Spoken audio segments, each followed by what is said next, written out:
Yeah, it's your boy Danny J. Quick, and I'm here with Kyron Silva. And we want to thank you for joining the Four Tales podcast. I want to know what it is Quick is trying to say.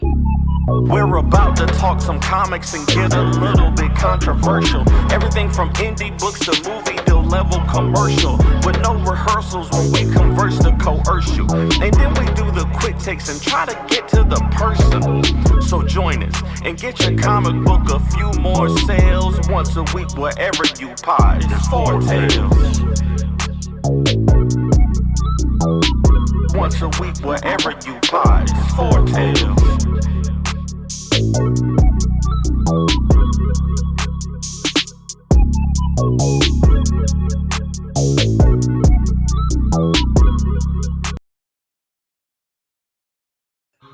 Ladies and gentlemen, boys and girls, children of all ages, Taurus Comics in collaboration with Fourth Wall Productions respectfully brings to you the 149th episode of the Four Tales podcast. I am your host, Kyron Silva from Taurus Comics. Across the way is the perplexed purple purveyor of Aceblade, Dan J. Quick. And together we are your two award-winning Bird comic creators here to help you find your next favorite comic. We are live on the Age to Geekdom Network via Facebook, Instagram, Twitch, YouTube, and TikTok. So if you're listening or watching us live, thank you for your support. Don't forget to like, subscribe, share, and review this podcast because all your positive reviews, interactions help us reach a bigger audience. What's up, Danny? Not much. I messed my beanie up, and now it doesn't look right. But we're gonna rock with it how it is. How you been doing, man? I'm all right. You look like what was that character from Fat Albert? The one with the yeah. What's his name?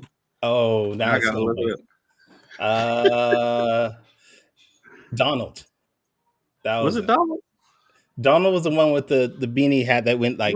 Oh, you talking about Dumb Donald? Yeah. Mushmouth had a beanie too. But I figured the. But yeah, I got you. Mushmouth. The beanie, the color was closer to Donald's. Yeah, I like it. I like it. All right. Man, so this week has been a week, man. Yeah. Dang, 148 too many. Wow. Chatty House After Party. Wow. Damn. Tell us how you really feel. Tell us how you really feel. So basically what you're saying is after our first episode, we should just quit, huh? All right. Just quit. That first one should have been enough. I mean, you're not wrong. I don't know why we've done so many at this point. I can't really point to something to disagree with you, like a stat or anything like that. But we just like hanging out with each other. So yeah, seriously. That's a reason enough for me. And we're gonna hang out with each other a lot this year, I have a feeling. Yeah. If what you said just now, comes to pass, man, I'll be excited to actually meet you in person in June. Well, I mean, it is coming to pass. I got accepted. Oh, okay. There we go then. And paid for the table already. Okay. See, that's what I like. I have not paid for my table yet, but I'm going to pay it on the first. Well, I had some money because I went to Black Comics Day this past weekend in San Diego. Shout out to Keith and Jones putting out an amazing event with some great creators. I actually got to sit next to Kevin Garveau, actor of Underworld and creator of Blue Marvel and a couple other comics, and we got to talk for a little bit. Sat next to David Crownson from Harriet Tubman Demon Slayer, nice. Don Walker. There was a lot of people we've had on our show that were there. Honestly, I was surprised how many people were just in my vicinity that has been on our show before. So I heard that my man Brian had a huge inflatable not kaiju but Gundam out there.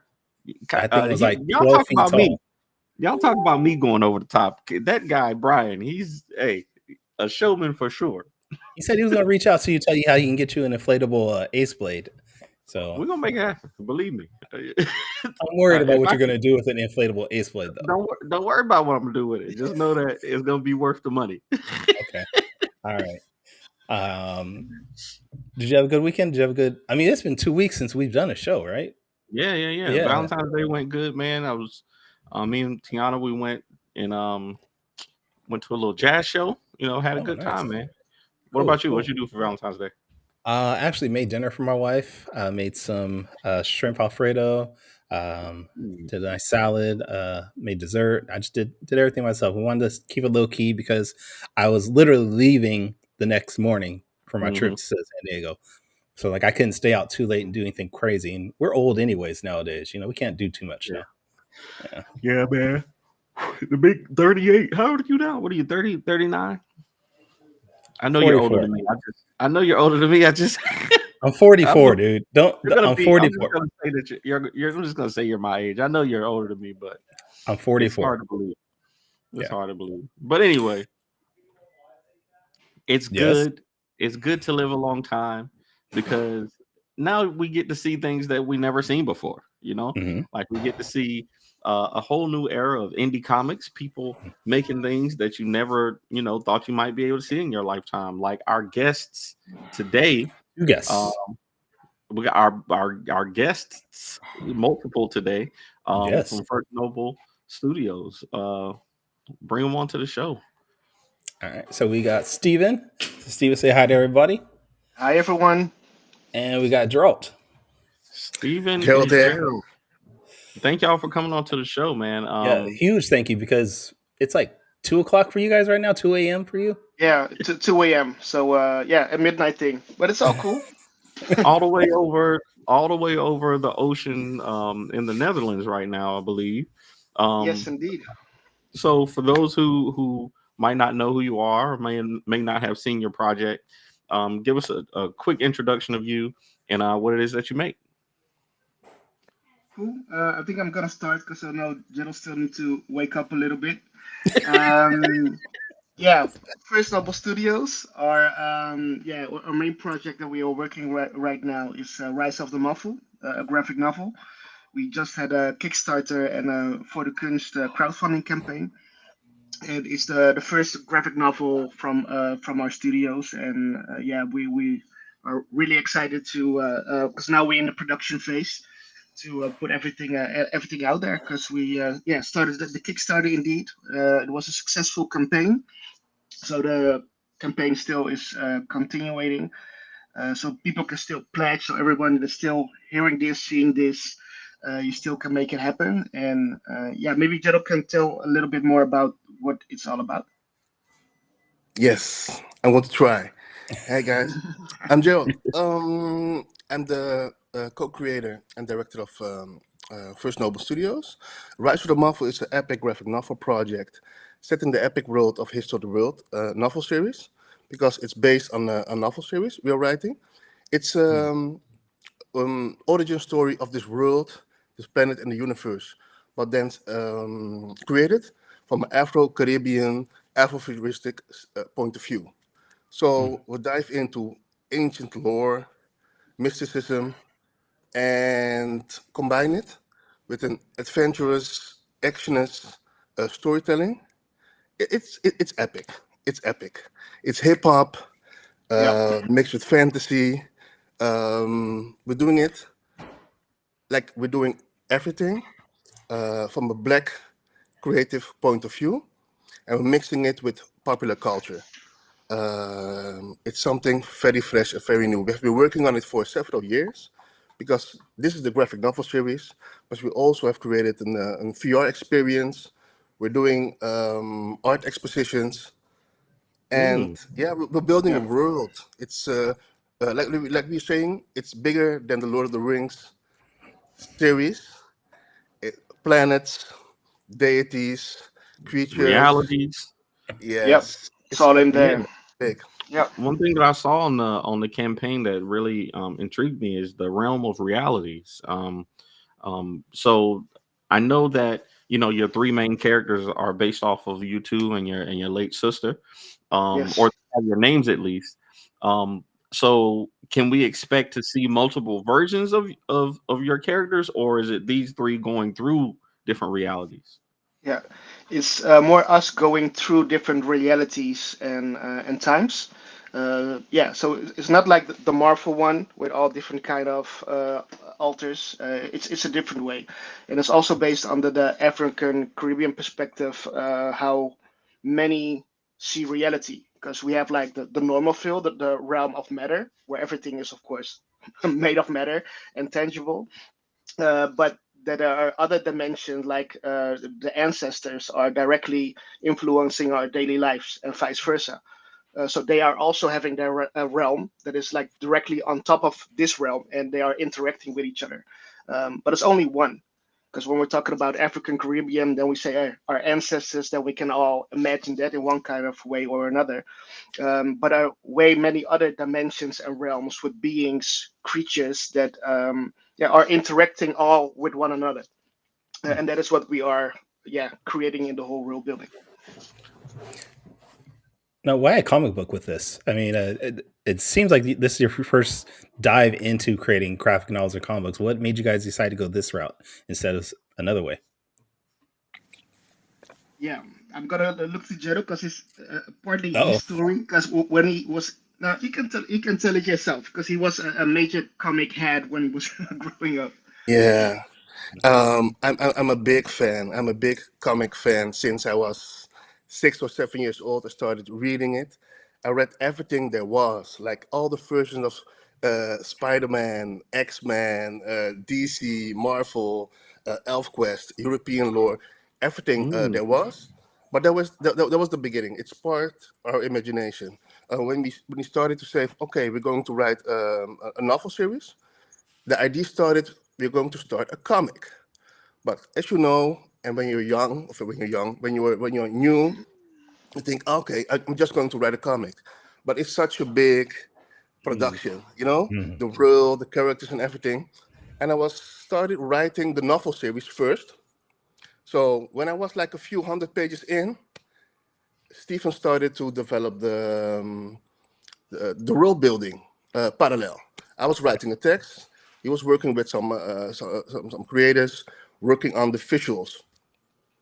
And so we started working on the comic like 5 years ago. And now after 5 years ago, the idea became so big because we have done VR experience. We've done expositions in different capital cities of the world. We're coming back to our original plan. Okay, the comic. Because we have seen that the ambition was so big, we couldn't just do only comic. So we circled back to the first point of view. But why a comic? That was the original idea all along. Only we were not ready then. Yeah, and it's also a media that is so epic for so many generations that love comic. Looking at the ages that we are having from like the young cats still, it's timeless. And a lot of things that we are explaining, because specifically nowadays, people, not everyone, but many people do not have really like the concentration span or the interest in really like picking up a novel, a chapter book, and going it bit by bit and using their imagination in that kind of way. But with comic, it still works. Doesn't matter if it's like a 20-page, a 60-page one. People pick it up all times, all ages. So it was also a way for us to tell our story, our narrative, to an audience that normally wouldn't pick up the novel, but still tell our story. No, I love it. I like I'm not Kyron is the OG comic head in our podcast. He's been collecting comics and reading comics for way longer than I have, and that's not just because he's so much older than me, it's because he God damn it.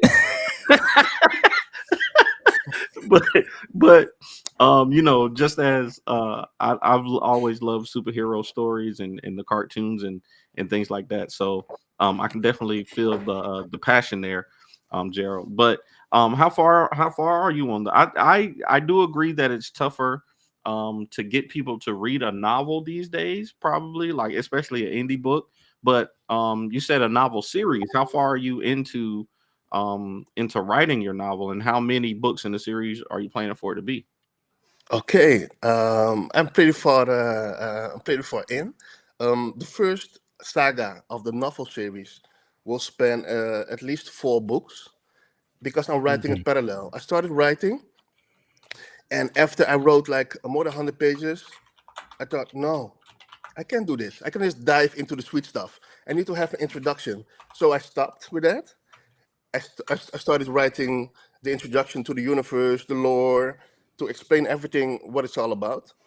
And I'm now working on book 3 and 4 parallel. Wow. Book 2 is coming out at the end of this year, and yeah, the first What book is is done already out? already. So I'm writing 4 books at the same time, and that's not the end of the Oh saga. wow.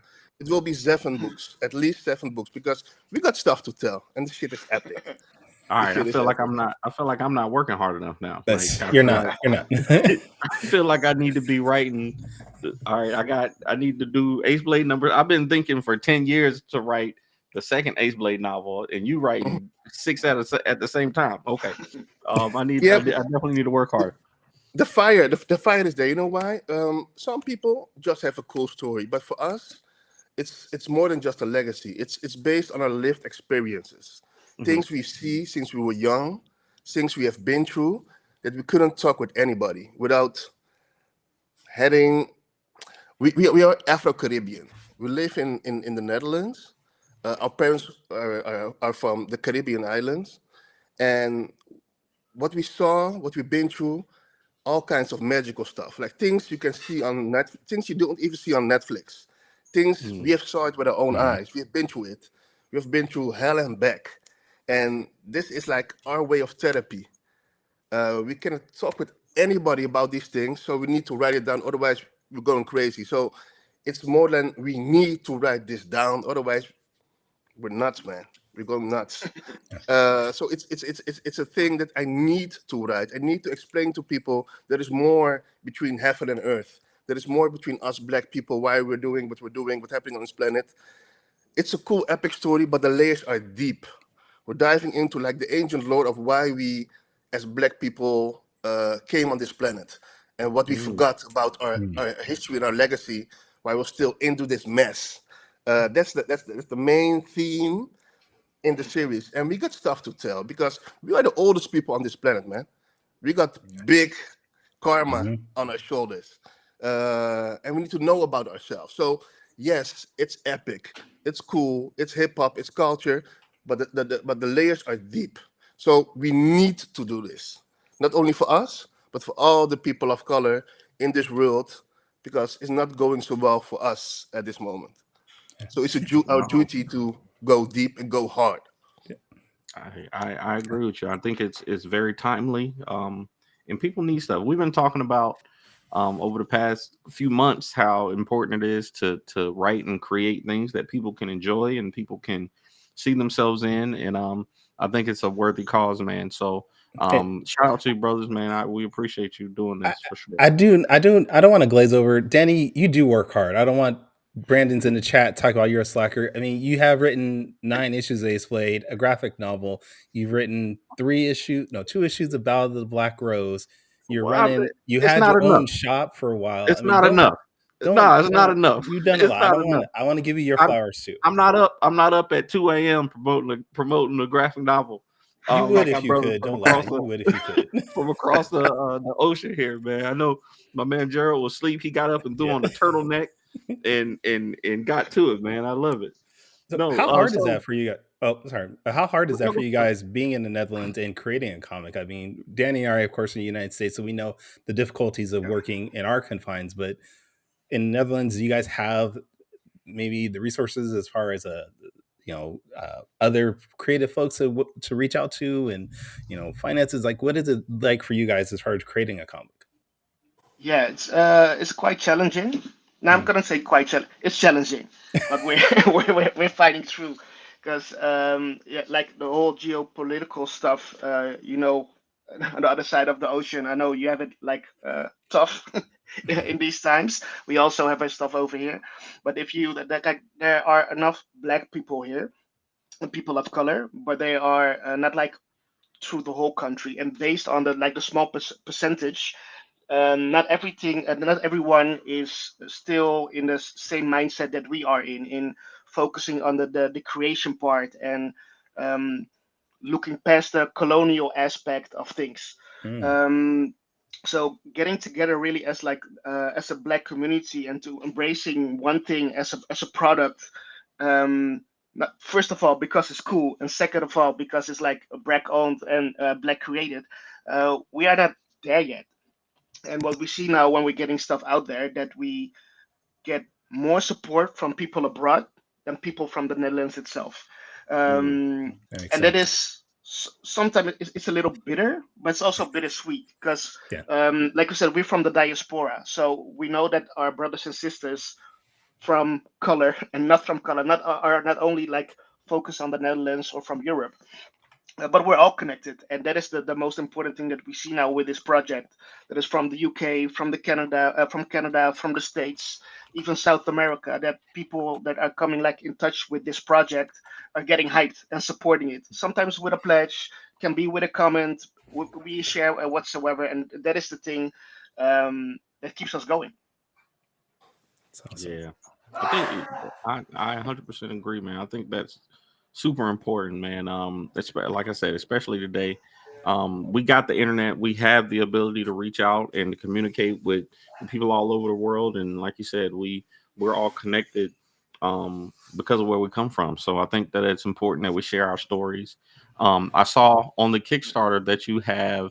I don't know if it was available as a reward, but you had I think it was a book called his story of the world, not history of the world, but his story of the world. That's the novel series. That's the novel. Okay, all right. Yeah. That's what I thought. So is that available on the Kickstarter too? It is still as an extra. I said as an add-on. An add-on. Okay. Yeah, the special edition. It's there. And if it's not there, then it's on your website also, right? Let me know. Yeah, on the website, Okay. on our own web shop, you can find it. So we just released in last December the special edition version. Like the director's cut has like 60 more pages than the normal soft cover that we have, and with some updates from editing and revision. So that's out there now. Working on the next. Yeah. Got the director's cut. See, I love stuff like that. That's something that we do with a lot of our comics. We'll do, the original. We'll do the original release, and then we might do a special edition that's got some behind the scenes and stuff like that. Because there's people who, I know me, I love stuff like that. I love seeing the director's version of a movie, or I like to hear the commentaries and stuff like that. So I know there's an audience for it, and like you said, because sometimes you get support from people that aren't in your area. You never know what the interests are for people who aren't close to you until you put it out there and see. So I think that's pretty cool. Yeah, thanks. So the Kickstarter is funded. You guys are in production for that. We know you talked about the upcoming novels. There's 3 more coming. Whenever Gerald wakes up and finishes those. But what else comes from First Noble after that? What can we expect? We have a lot of stuff coming up, but specifically for the graphic novel, this is volume 1. So we intend to do way more because we're already in some sketching ideas for the next volume, because there's so many, like Gerald said, there's so many stories that we still want to tell. So at least it is the first one of the graphic novel, and I think when this one is released, because today even we're sharing comments and messages about the next volume of the graphic novel, even though we haven't finished this one. So but the main vision is the graphic novel series is the basic for the animation. Uh-oh. So that's why we also into music production. We did like epic some epic tracks with Sarah Kasoma Saya. Shout out to them. And we're working on music. That's why we did VR, because we are mixing all those media together to create that impact, that immersive impact. But the animation series for sure. But we have a long. We don't have a long way to go, because we keep on writing, keep on making stories. Because side stories, spin-off stories, and also the main line, we're all working everything together. So definitely animation. Yeah, and it's a difficult thing to keep the balance between the creation aspect and the production aspect, to keep that like in balance, because it's not always doable to do both at the same time, even though it are like different products. So I want to ask you about that. I think, like you said, I think it definitely should help that you got the both of you working on it together. But I know from experience that the production part doesn't always go the way you want it to go.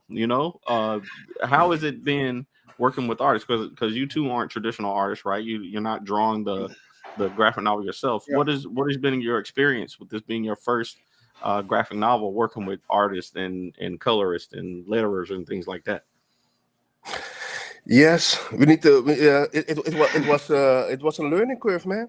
Learning everything from scratch. We are producers, we're creators, because we have done several projects in art and creation, but everything is totally different. So it was training wheels on and making mistakes and doing it again and again and over until it's there. So, but I think that's also the beauty of it. We're not from like an art school learning it how it's supposed to go. We're just doing it our way, and maybe it's a longer way, but it's still our way, and we love doing it. So yeah, we don't we're just getting it done and learning it, and we're working with an epic team, but we're making mistakes, but Yeah, and then also part in the creation part, because you have the practical part of the production, like you said, from lighting, coloring, and whatsoever, but also in the storyline, because we have such an immense narrative stuff that we can pick. So the initial storyboard that we already created over 2 years ago, maybe 6-7 pages from that storyboard are now in the final 60 pages of the graphic novel. So the moment that we thought we have like a part of the pre-production done, then we started a part of the production, but then we need to come back to storyboarding again and changing things up and improving the story, the narrative, the characters, all the layers. So yeah, it wasn't in a even though we didn't have a standard way of doing it, we're doing it in the non-conventional way, going back and forth, because we just wanted to be best as possible. So there's always the challenge also with the, like you said, with the artist going back and forth. Some artists working part-time, some full-time, going back and forth. So yeah, we're still learning, in the final. I said the last step of the production phase. It's still learning, going back and making it happen. No, I think Danny and I combined have maybe produced about close to 30 comics altogether. So we can both tell you that those first couple of books are struggles to get through, because you are learning as you go. But you get the flow with it eventually. You get it eventually. I don't think we even touched upon your guys' history before this. Where did you both come from to get to this point? Like, what were you guys doing before this? Yeah, it was a whole different background. I'm schooled as a psychologist. Also had my own psychology practice, relationship therapy, and mental health. That was the thing that I was doing, and occasional also I was a lecturer at Applied University here in the Netherlands. So that was a different kind of way of doing things. But besides that thing that I was doing, we were already working with the three of us, also with a sister and Gerald, from maybe 15 years back already. Was 15, 20, Gerald? Yes, indeed. Yeah. Yes. I my background is I'm a b-boy. I'm a hip hop head, and I'm an event organizer. I've done it since 2000, and everything what's in the black culture, I love to promote. I love to organize. And that's my background, and this for me is an extension of that. It's still culture. It's production. It's doing what we love, and getting a group of epic creatives together and make a production. So it's in the same area what I've always have done. Not per se hip hop culture, but a part of hip hop culture. I see hip hop and comics as a marriage.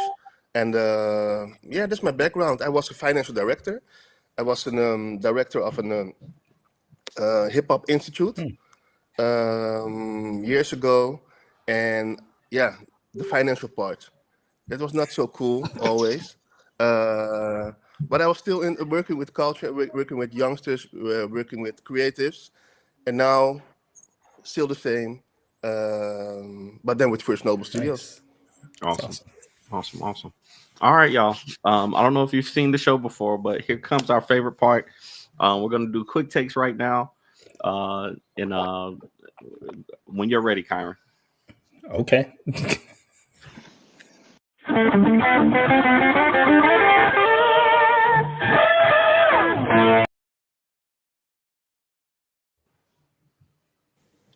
Steven, I need to get your card though. I need to get you said you do mental health stuff, and I always have some I might need to get with you on that. But yes, we'll make that happen. But all right, so quick takes is a session, rapid Q&A session where we grill our guests on their deepest, darkest secrets from the internet. Okay. So basically what we're going to do is we got 5 questions. We're going to give you 45 seconds each to answer those questions. But the first question, we're not going to use the clock at all. We're going to just give you the floor, because the first question, I want you to talk about your sister. I know that I saw on the Kickstarter that, she passed away a few years ago, and but she's so important to this journey and this story. So I'll just give you some time to talk about how important she is to this process, and why you're doing this for Wanda. Yeah. Thank you. Yeah. Wow. Thanks. Didn't saw that one coming. Yeah, Wanda, the eldest one of the Vrede siblings, and she was and still is the glue that keeps everything together. And yeah, she when we're growing up, she was the oldest, the responsible one, but also the smartest one. Like to kind of 3 master degrees, doing everything what she was doing. So she was very skilled, and especially in storytelling and in writing. So when we were growing up, like Gerald was referring to, we went through a lot of stuff that people still cannot really explain, only to the African Caribbean perspective.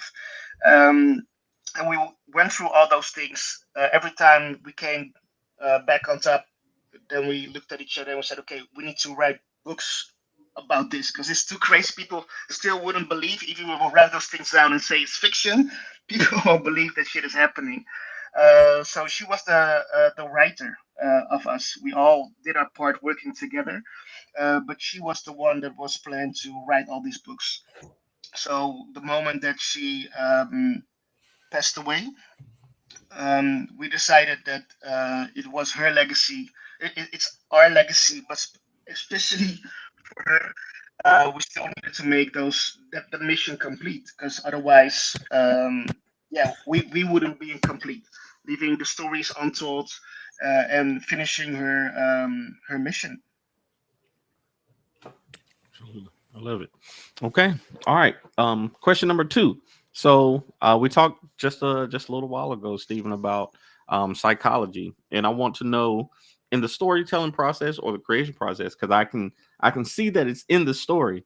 How do you use your background in psychology in storytelling? The way that I try to do is that we really try to get deep into the characters, not only having those flat characters, the superficial stuff, but really getting to not only the heads of the characters, but the heads of the readers. Why do you want to see a specific character evolve? Why do they do what they do? How's the interpersonal dynamic, specifically with the siblings? Even though we lived through it, but what happens when you put 3 siblings together with all specific abilities and characters, and how you can make that come to life and make it interesting. That is one of the main things, I think, based from the psychology part, keeping people triggered and intrigued into the story. I love it. It's exactly 45 seconds, man. Y'all are professionals, man. Y'all professionals. I love it. Okay, all right. So Gerald, one for you, man. So you told me about your history in organizing, and how you're a b-boy. You know what I'm saying? If we need to do a battle real quick before the show is over, we can do that. No, but I want you to tell me in 45 seconds, how are you putting yourself in these stories? I think these 3 main characters, Gerald, Stephen, and Wanda, Gerald, Stephen, and Wanda. It's maybe crazy, but it is what it is. It's based on our lived experiences, and the narrative is, of course, sugar-coated sometimes, and create into fantasy to make it digestible to people. But yeah, it's us, things we've been through, and mixed with lore and mythology that I think people haven't seen this before. The way we're doing it, because yeah, those things are taboo. Where we come from in Europe, where we come from in the Caribbean. So now turning it onto a page, it's a lot, but it's us. There you go. There you go. I love it, man. Okay. So question 4. So this is a question that I ask a lot of comic book creators because there's so many moving parts in these comics, and of course, not all of it is fun. Not all of it is great. There's a lot of rewarding parts in making comics, but there's some bad things too. So I want to know from both of you, what is the best part of making comics, and what is the worst part of making comics? I'm gonna start with the worst part, putting everything into 60 pages. That way to say that there's so much that you want to do, and sometimes you have one scene that you want to describe, and it can be in 2 panels, but it can also be in 12 panels, and Mhm. keeping everything compressed in a manner that it will work. The most incredible thing I think with comics is because it's such a visual medium that you don't have to use so many words. And especially as a psychologist, I talk a lot, I listen, but I talk sometimes even more. That with one image you can show so much more than a whole chapter written out. So yeah, that is the flip side. For sure. What about you, Gerald? I think the best thing is making is making the comic, man. The journey is so rewarding to see your vision come to life. It's an epic thing. It's fucking epic. Panels, the story. I love the process, and not per se when you're done. That's always the sweet part, but it's not cool to finish it because you have killed so many darlings. The story is always bigger Mm. than what you present to the people, but the journey to get there, I think that's magic into creation. I love that.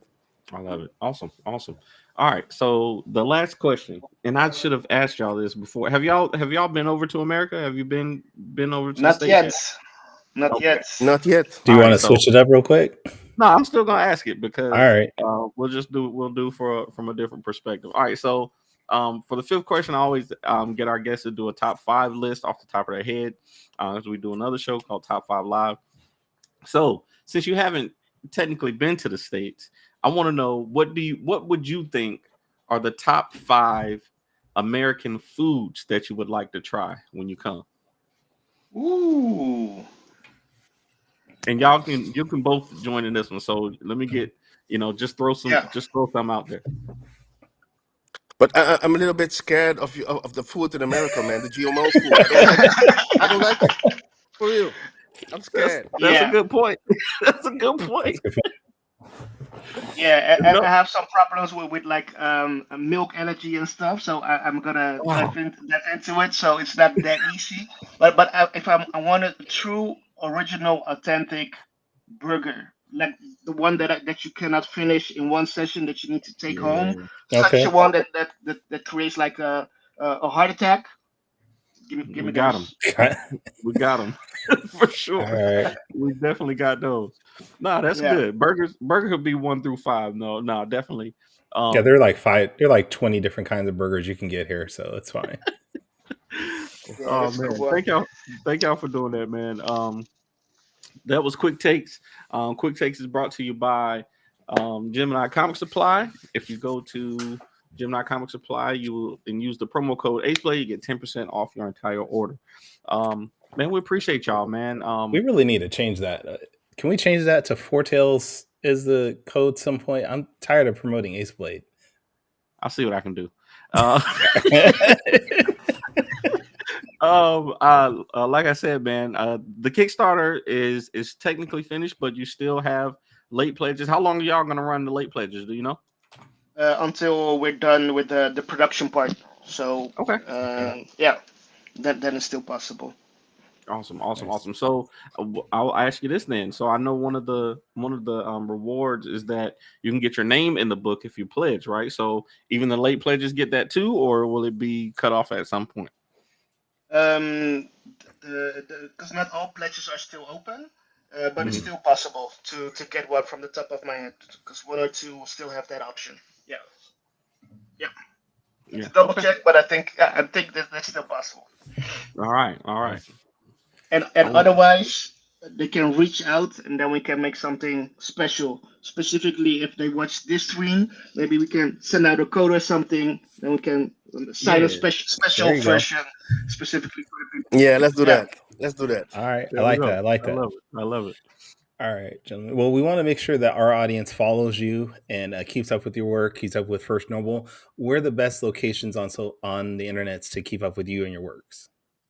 I think the best is Instagram for now, and also TikTok, and of course the website www.firstnoble.org. And through the link tree, you can reach all the links available for socials from First Noble, for Gerald, and from myself. Nice. Okay. All right. And Danny, where can people check you out? Right now, the best place to find me is on Kickstarter, man. Ace Blade number 9 is on Kickstarter for the next. Scan the code right there if you want to go get 13 days or so. I think we got 13 days left. We're almost at the goal. But other than that, if you want to find me on social media, it's at the Ace Blade on all social media platforms. Kyron, where can people find you, sir, in that nice purple shirt? You can find me at social media on all platforms at Taurus Comics. You can find me at tauruscomics.com, where you can pick up all my books except for Saw the Light and Wilder issue 2, because we were completely sold out on that from the last weekend. But I'm going to restock soon, so keep up with that. But if this is your first time checking out our podcast, you can go to our website, fourtalespodcast.com. That is the number 4, TALES podcast. You can check out our previous episodes. You can buy some merchandise, support us. But don't forget to come back next week at the same time, where we are going to have Carla Medrano, writer and creator of Beam Award-winning book, Luna, the Queen of... Luna. Yep. She'll be here to talk about her books. And we have some great fun. But until next time, everybody, sayonara, goodbye. And what are you doing? That's the Instagram. I found the Instagram. Follow. Okay, why are you trying? Oh, okay. You're trying to say you follow them now? That's right. That's right. All right. You messed up my exit for that, dude. I'm sorry. Go ahead. Anyways, start over. Sayonara, goodbye, and please take care of yourselves. I